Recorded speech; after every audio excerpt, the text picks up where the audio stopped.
too, man. Y'all up and coming rappers. Y'all make it to Hollywood. Y'all get invited to these parties and all that. Don't be curious, bro. Don't be opening doors, bro. We opened the door and we saw it. You know what I'm saying? We saw a whole lot of, you know. and it was people that you were familiar with. Yeah. I happen to think there's a gay mafia in hip hop.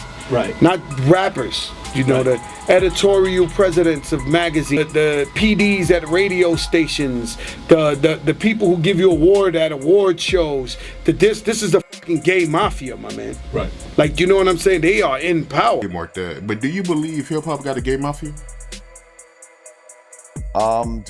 Yes. Do I believe there's people behind the scenes that are homosexuals that are pushing buttons? Yes.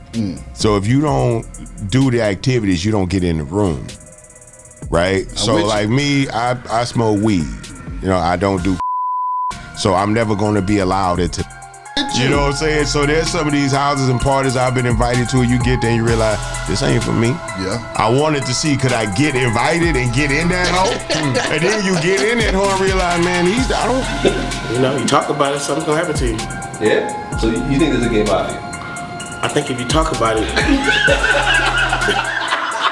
something's gonna happen to you. You know, before all the recent drama around Diddy, a lot of rappers had already been sharing their thoughts and dropping subtle warnings about strange hidden sides of the music industry. Many even spoke on this idea of a gay mafia controlling aspects of the industry. But do you believe hip hop got a gay mafia? Yes. Do I believe there's people behind the scenes that are homosexuals that are pushing buttons? Yes. It's only now, with everything coming out in the open, that people are going back to these old interviews and listening closely to what these artists were trying to tell us all along. Let's go over some of the most intriguing ones. First, there's Inspector Deck from Wu-Tang Clan. In one interview, he was giving advice to up-and-coming rappers, and he said something that's now getting a lot of attention. Deck warned newcomers that when they finally make it to Hollywood and start getting invited to those high-profile industry parties, they should be very careful about curiosity, especially about going off and opening any doors. That too, man. Y'all up and coming rappers. Y'all make it to Hollywood. Y'all get invited to these parties and all that. Don't be curious, bro.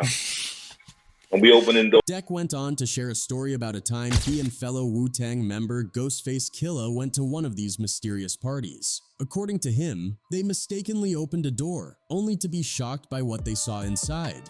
Deck described witnessing a lot of inappropriate behavior going on in these rooms, and the worst part was that the people involved were faces he knew, people he'd never have expected to be caught up in that kind of stuff. The door, and we saw it. You know what I'm saying? We saw a whole lot of, you know. and it was people that you were familiar with. Yeah. Wow. Deck said it was a lot of gay stuff going on behind those doors, and although he personally didn't have an issue with anyone's orientation, it felt strange and unsettling to see people who had publicly presented themselves as straight engaging in things they'd never hinted at before. No, and it's just a lot of, you know, nothing against gay people.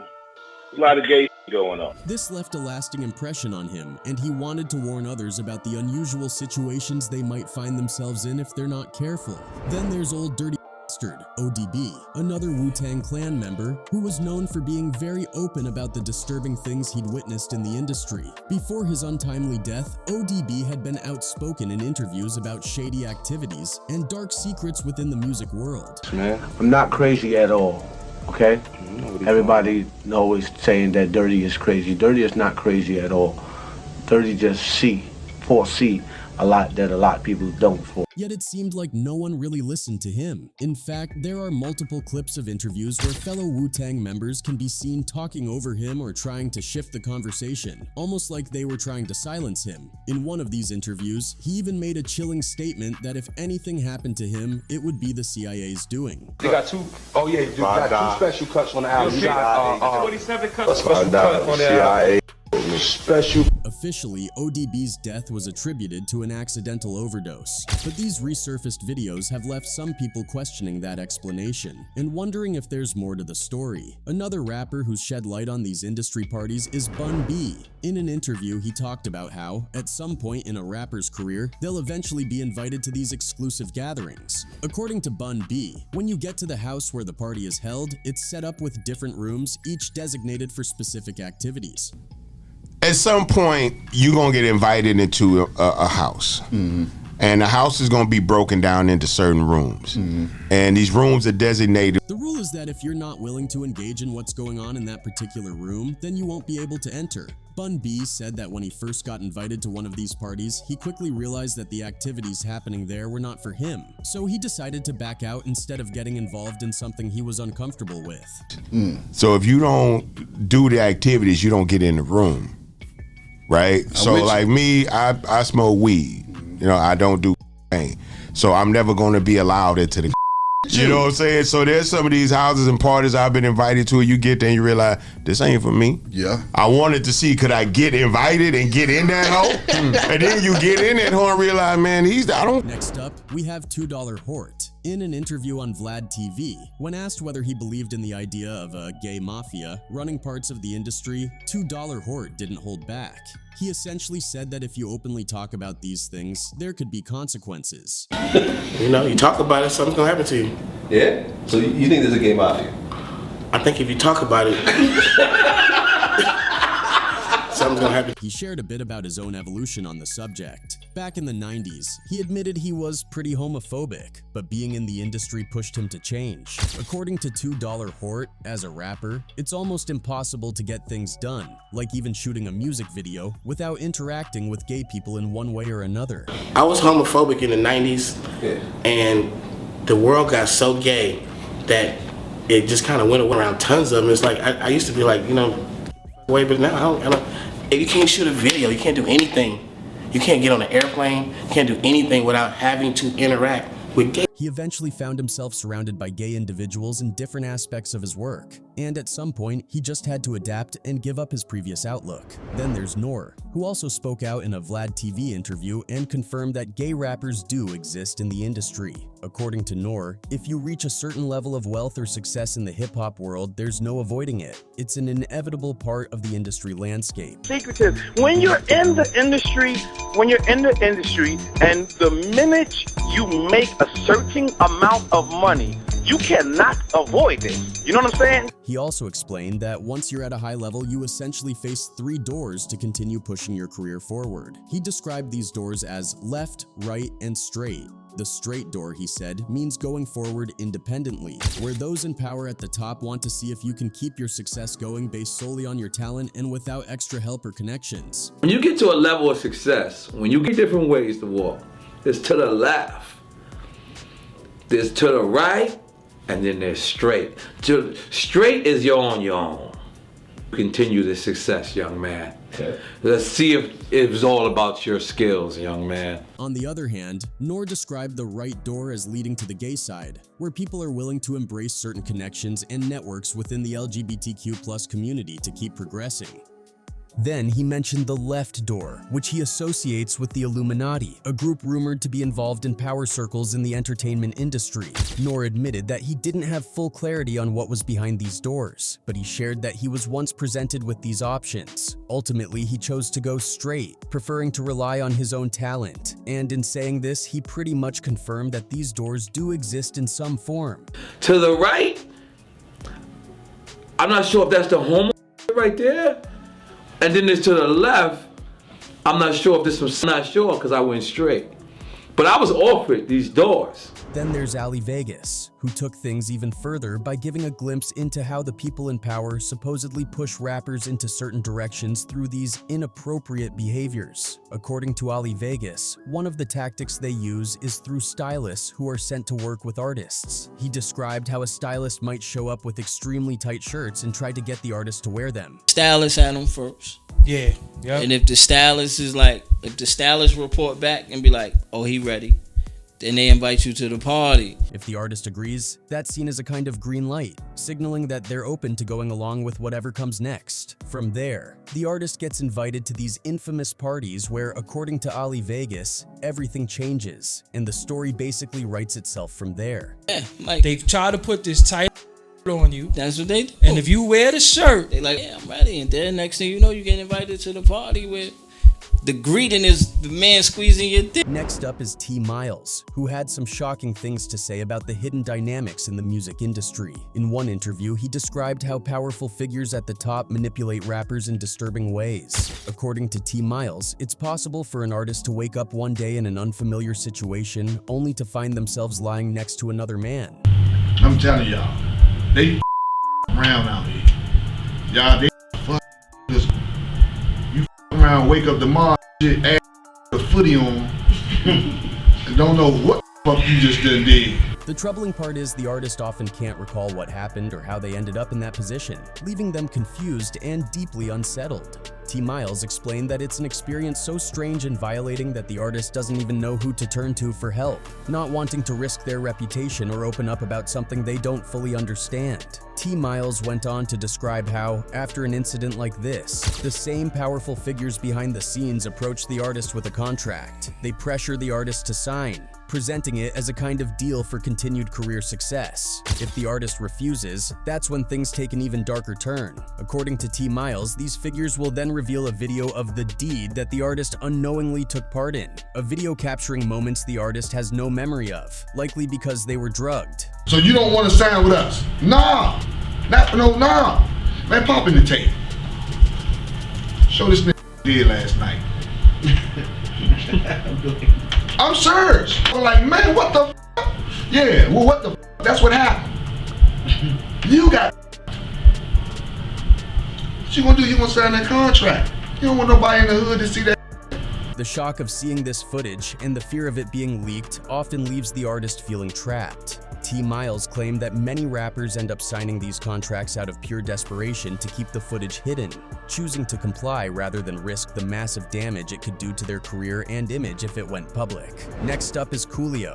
Just before his sudden death, about a month or so before, Coolio was dropping some heavy truths. He started speaking out about the darker side of the entertainment world, things most people don't talk about because it all happens behind closed doors. Coolio wasn't just hinting at shady things, he was talking about it openly, and even said he had more to reveal. He wasn't afraid of what might happen next, and that's when things started to get suspicious. Many people believe his untimely death wasn't just bad luck or coincidence. The way he was talking, it seemed like he was ready to expose some big secrets, and that may have made him a target. In one of his last interviews, Coolio talked about how he was approached by some very powerful people who wanted him to do certain things. I've had come at me on some, oh, you should do this. And I was like, wow, what? Man, why the f would I do that? Whatever they asked him to do, it was so messed up that it shocked him. He didn't go into detail about exactly what they wanted, but it was enough for him to realize that making it big in Hollywood came with some serious strings attached. I view that as being inhuman. I view that as, I would never do that. He flat out refused to go along with their demands. Coolio thought saying no would not only protect his integrity but also be better for the industry as a whole. Unfortunately, that decision seemed to backfire. It's said that after rejecting these powerful figures, things started going downhill for him fast. When there was some things that I was trying to do that I felt were important, things that I felt would help other people, shit started happening to me. Hollywood's elites tried to cancel him, making his life a nightmare. One of the most obvious examples of this was when he got set up at Los Angeles Airport. Coolio was arrested for possession of substances and a pipe. According to Coolio, he didn't even know those things were in his bag and swore up and down that he'd never put them there. I ain't never did that. I'm not an idiot. The first thing I said, when they pulled that pipe out that bag, I said, that's not mine. But the situation was shady from the start. The police at the airport acted as if they knew exactly which bag to check, like they were tipped off in advance. It felt like a setup from the get-go. Coolio, being convinced he was framed, even asked the police to do a DNA test to prove the substances weren't his. But they came up with excuses instead. I said, do a DNA test on it. If it's mine, then my DNA will be on it, right? Yeah, you're right. But we don't do that. I said, okay, well. Frustrated, Coolio decided to take matters into his own hands and pay for the DNA test himself, hoping it would clear his name. But even then, it didn't help. Okay, well then, let me pay to have it tested, just so I can clear my name, and motherfuckers will know that I am not that dumb. The system seemed rigged against him. Eventually, he was charged with possession of a controlled substance and gun possession. He could have faced serious jail time, but as part of a plea deal, he avoided prison by agreeing to 3 years of probation and 45 days of community service. Even though he avoided jail, his reputation took a huge hit. Later on, during Coolio's trials, it came out that he wasn't involved in any kind of weapon possession. That charge was cleared, and he even addressed it in an interview, saying, "It was a misunderstanding. I do not condone the use of firearms, legal or illegal, thanks to the court and the attorneys handling this for me, so I can still do the work that I do." But while he dodged the weapon charges, the case for substance possession didn't go so well. He ended up being sentenced to 10 months in jail along with drug rehabilitation. A lot of people believe this whole ordeal was orchestrated because Coolio refused to play along with the elites in Hollywood. The airport incident was just one example of what Coolio said he went through, but he hinted at much more going on in the entertainment industry. However, he was scared to talk about it openly because he feared for his life and the safety of his family. In one of his last interviews, Coolio was visibly shaken, admitting he didn't want to reveal too much because he believed these powerful figures could do serious harm, not just to him, but to his loved ones. There's a lot I know that I want to tell people. It's a lot of things that I want to teach, but I'm afraid. I'm gonna be honest with you, I'm scared because I got 4 grandchildren. And I got children. I don't want nobody in my family to be hurt. You know what I'm saying? I don't want nothing to happen to my people. There was no doubt that Coolio knew some dark secrets, and his hesitation to speak openly about everything showed just how real the threat was. Coolio also talked about how artists were manipulated back then, and many believed that it wasn't just paranoia. After he started opening up about what was going on behind the scenes, he began receiving death threats. Not long after, Coolio was found dead. The Grammy Award-winning US rapper Coolio has died in Los Angeles. The legendary entertainer, whose real name is Artist Leon Ivy Jr., was 50. His death shocked everyone. He had gone to a friend's house to hang out, went to use the bathroom, and never came back out alive. His friends, worried when he didn't come out, checked on him and found him lying dead on the floor. The medics ruled it a heart attack. But with everything Coolio had been saying before his death, many people believed there was more to it than that. Then there's Fat Joe. He's also spoken about this so-called gay mafia in hip-hop. According to Fat Joe, the hip-hop community is most likely owned by gay, to be honest with you. They're owned by gay. I happen to think there's a gay mafia in hip-hop, not rappers. You know, the editorial presidents of magazines, the PDs at radio stations, the people who give you awards at award shows. This is a effing gay mafia. I happen to think there's a gay mafia in hip-hop. Right. Not rappers. You know, the editorial presidents of magazines, the PDs at radio stations, the people who give you award at award shows. This is the fucking gay mafia, my man. Right. Like, you know what I'm saying? They are in power. Lord Jamar also shares this view. He's talked about how there are powerful individuals in hip-hop who are pushing a specific agenda, and they expect people to get on board if they want to stay in the game. But do you believe hip-hop got a gay mafia? Yes. Do I believe there's people behind the scenes that are homosexuals that are pushing buttons? Yes. They want you to be down with their in order to push the button for you? Absolutely. Jamar even suggested that P. Diddy, or Puff Daddy, is part of this gay mafia, but not at the top. He's just another piece of the puzzle. According to Jamar, Diddy isn't one of the godfathers of this system, but he's still very much under their influence. You just saw one of the gay mafia members. That's who he is. That's who Puffy is. He's one of the members of the mob. But he might not be Don Carl. He's not the godfather. You see? He's not the godfather. Things allegedly started to unravel for Diddy when he tried to stand up to these powers, especially when he filed a lawsuit against one of their companies. From there, things seemed to go downhill for him, according to Jamar.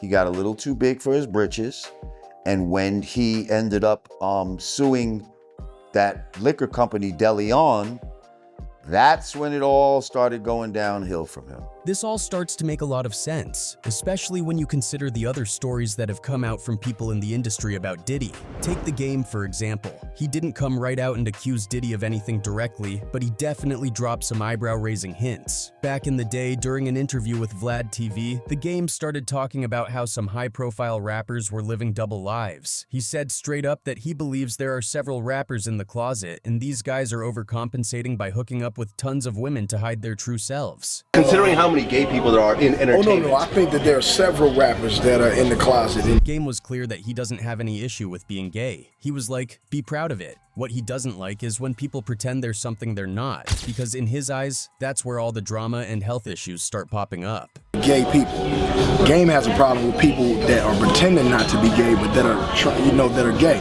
because the number one issue with that is that you can be fooling somebody and you can give them AIDS. When Vlad asked him if he had ever worked with a rapper who wasn't being honest about their orientation, the Game didn't even hesitate. He was like, yeah, man, there's some man fans out there in hip-hop. And gay, not being just full-out gay, but hiding it, trying to pretend like he, loves girls and live the rap lifestyle, but really, he's a man fan. He's a man fan. Yeah.